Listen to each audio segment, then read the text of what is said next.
Hi, sixth period. Happy Wednesday. I've got Sophie with me here this morning. Do you want to say hi? Hi. Hi. Okay. So where I left off yesterday was Molly was out in the garden screaming for help because Constance had fell over. So chapter 34 is called Leeches and Lizards. Molly stepped into Mistress Windsor's bedroom. Doctor, I've brought more water. She held up a sort of wineskin made from Indian rubber. It was filled with boiling water that made it almost too hot to hold. At her feet, girl, the doctor said. Constance Windsor lay in bed, tossing her head back and forth, muttering under her breath. Molly went to the end of the bed, which was piled high with nearly a dozen blankets. She pulled the blankets back to reveal Constance's bare feet. Molly felt uncomfortable handling them. They were meliscent, clammy, and far too cold. She slid the bag of hot water beneath the feet and retucked the blankets under the mattress. Oh, Connie, my poor sweet Connie. Master Windsor stood by the far wall, wringing his hands. His hair was disheveled, and his face was gray with stubble. It had been 2 days since his wife had collapsed in the garden, and all of that he had not left her side. Dr. Crouch took a measurement of the patient's head with a pincer tool. Seems normal enough, he muttered, consulting a chart on the bedside table. He wore gold spectacles on the very end of his nose, which forced him to tilt his whole head to look at people. Not that he ever bothered looking at Molly. He opened his black leather bag and removed a sort of copper funnel, the small end of which he put into his ear. He held the other end over Mistress Windsor's chest and listened for a few seconds. Very peculiar. Bertrand stepped forward. What is it? The doctor removed a small book from his vest and, consulting his pocket watch, made a notation. He spoke as he wrote. Heart rate and eye movement lead me to believe that your wife was not asleep.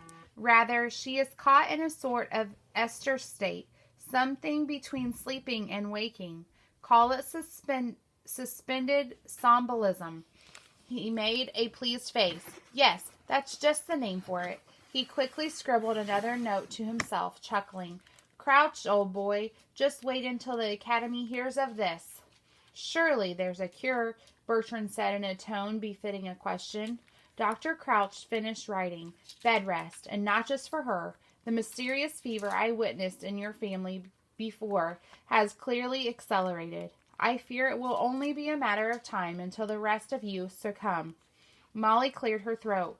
You're not going to try leeches, sir? This was what healers had always done in Molly's village back home. They were supposed to draw poison from the blood. Leeches, the man snorted. Does this woman look like she has fluids to spare? Next, I suppose you'll tell me to ply her with nightshade or bathe her in quicksilver. My girl, we are on the cusp of modern age, and with it comes modern medicine. He dug a fat hand through his bag and removed a small bottle. Take this laudanum, for example. Wonderful stuff. I have a few drops in my tea each morning to calm my nerves. Molly felt her cheeks burn. The man had a way of talking that made her feel stupid. I'll go check on supper, she said. She lowered her head and retreated to the hall. Alistair and Penny were huddled outside the door. Is Mommy all right? Penny asked, craning her neck to see into the room. Of course not, muttered Alistair, his mouth stuffed with peppermints. That's why Father called the doctor, dummy. Hush, both of you, Molly said. She stroked Penny's hair. Your mom'll be fine. Dr. Crouch is the best in England, maybe the world. Why, I heard that when Napoleon got his head chopped off, it was the good doctor that stitched it back on. Napoleon was poisoned, Alistair corrected, and that was 30 years ago. Molly eyed the bag of sweets in his plump hand. Perhaps you've had enough of those, she said. Alistair glared at her, chewing like a cow. You're probably right. He spilled out a huge glob of sticky peppermint goo. It landed on the floor with a wet plop. He smiled. You should clean that up. Someone might slip. Before Molly could respond, a door slammed behind her. Master Windsor rushed from his wife's room, fists clenched. He marched right past Molly and the children, who had to leap aside to avoid being knocked over. "Where's he going in such a rush?" Alistair muttered, wiping sticky slobber from his chin. Molly did not answer. Instead, she led them both to their bedroom and instructed them to wash up for supper. When the children were gone, she went to the front hall. Molly knew where Master Windsor had gone. She had seen the key in his hand. Just as she suspected, the green door at the top of the stairs was open. It sounded like Master Windsor pacing inside. She could hear his strained voice, something between a shout and a whisper. "I said, make her well," he demanded. "You're not listening. I need a cure. Ointments, medicine, anything." Molly peered into the room. Master Windsor was facing the tree. Souvenirs, shillings, and pennies spilled from the knothole in front of him. The man charged forward and plunged his arm into the hole, digging beneath the coins. "Enough money. I want—" He pounded his fist against the tree trunk. "Out!" He slumped to the floor, burying his face in his hands. "I want out!" He uttered a moan, his body heaving with tight sobs. Molly watched, unable to look away. She had seen men cry before, but never like this. Bertrand Windsor sounded like a lost child, and perhaps he was just that. She took a careful step into the room. "Master Windsor!" "Molly?" Bertrand sprang to his feet, wiping tears from his eyes, awkwardly trying to put himself between Molly and the knothole. "I was just talking to myself about affairs regarding—" "It's all right, sir," she said, sparing him the indignity of going on. "I know about the tree." His alarm crumbled into something resembling defeat. "I suppose it was only a matter of time," he sniffed. "I was never much good at keeping secrets." Molly knew she was meant to leave, to pretend she hadn't seen her master in this state, but she knew equally well that she was no normal maid. She was no longer the help. She was part of the Windsor story now.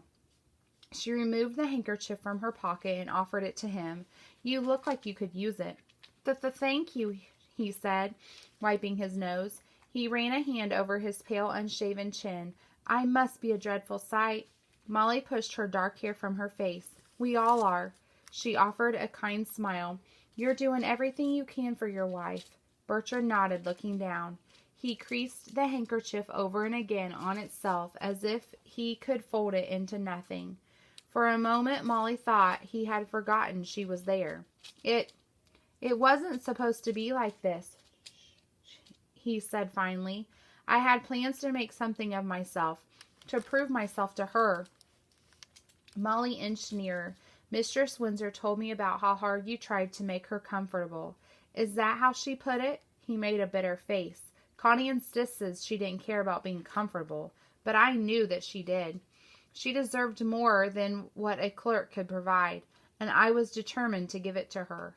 If I couldn't earn the money through honest work, I would do it through speculation."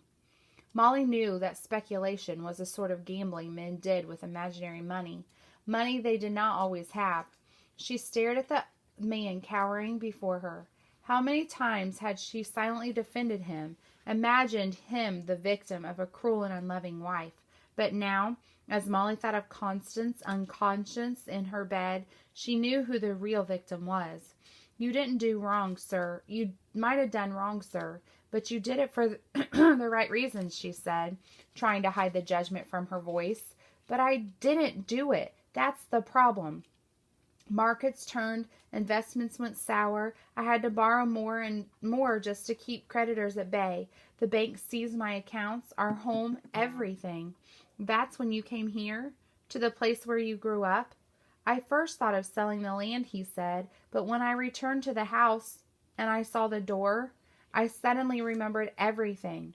How my father's studies brought us here, how he built a house around a tree to keep it secret, and how one night he and my mother—" He shook his head, warding off some horrible memory. "What happened to him?" Molly said softly. He smiled like he hadn't heard her. "When I opened this door, I found something else." He held up a single coin. My wish. He clenched his fist around the coin, his expression turning to bitterness. I thought it could save us. You must understand. We had nowhere else to go. Okay, I'm going to stop there for today. I hope you have a good day. Sophie, do you want to tell them bye? Bye.